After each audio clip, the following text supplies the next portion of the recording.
Hi guys, how are you doing today? Welcome back to Random Lifestyle Vlog. Today we're going to be talking about the newest La Nuit Tresor fragrance. This is Fleur de Nuit, Eau de Parfum Floral, and this is how it looks. It has been released earlier this year, and I have to tell you, I love these fragrances. I love the whole range of La Nuit Tresor, so obviously I had to have it.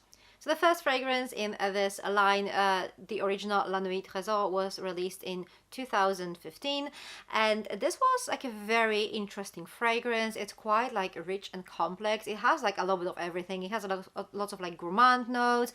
It has some fruity notes, some floral notes. So it's a little bit of everything. It's very complex, and to be honest, when I first smelled it on a blotter, it was like, wow, this is too much. This is like a proper hot mess. But then on my skin, it seems to, like, my skin seems to like filter some of these notes, and what I get is this beautiful, like slightly fruity, slightly gourmand concoction with some florals. There's like the strawberry note that's actually really pretty. There's some coffee in it. It's like a really, really lovely combination of fragrances, but I'm kind of guessing it's not for everyone. It very much depends on how your skin would actually like it. And then we pretty much had a flanker every single year. Some of these flankers were very similar, some of these flankers were completely different. Let me just give you a couple of examples. So as for the fragrances that were different, this one here, Musk Diamant, I'm not even sure why this is La Nuit Tresor because this fragrance is so different. This is literally like a very musky raspberry fragrance. It's pretty, it's fresh, it's very clean. It's like a very clean daytime scent, which, you know, compared to this very strong, heavy, sexy original La Nuit Tresor, I'm not even sure why it's here, but I like it. We have the nude one, which is beautiful coconutty fragrance, and then we have À la Folie. This seems to be like everyone's favorite. Most people actually really love it.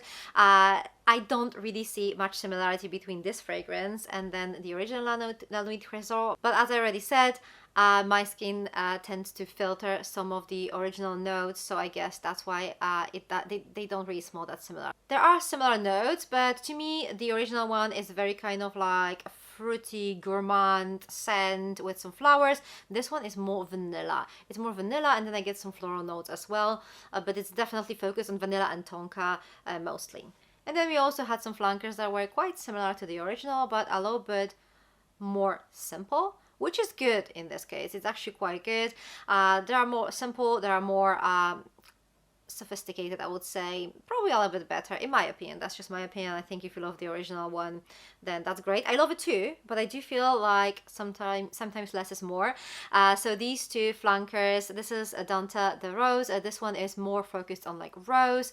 It has some raspberry in it as well. It's a very beautiful take on the original one. It's very feminine.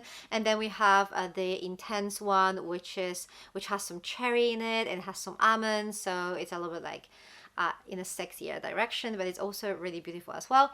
This fragrance also gives me a little bit of À la Folie, so I think for me this is like a missing link between the original one and the À la Folie. So that leads us to the newest flanker, Fleur de Nuit, and I was actually really excited to see there's another fragrance in the range. I kind of like blind bought it like straight away, and then I checked the notes. And let me just read them to you. So the top notes, here we have only damask rose. Then we have middle notes of jasmine, tuberose, and mirabilis.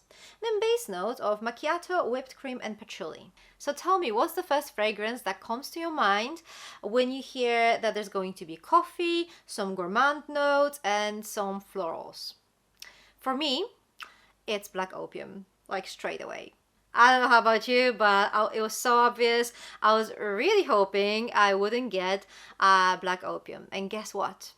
This literally smells like a flanker of Black Opium by Yves Saint Laurent. I'm not even going to lie. I checked the comments on Fragrantica, and it seems like many people actually seem to have like similar opinion. This is literally a flanker of Black Opium. I'm not sure why. And I'm not saying it's a bad fragrance, because this macchiato is actually quite interesting here. Then we have this tuberose, jasmine.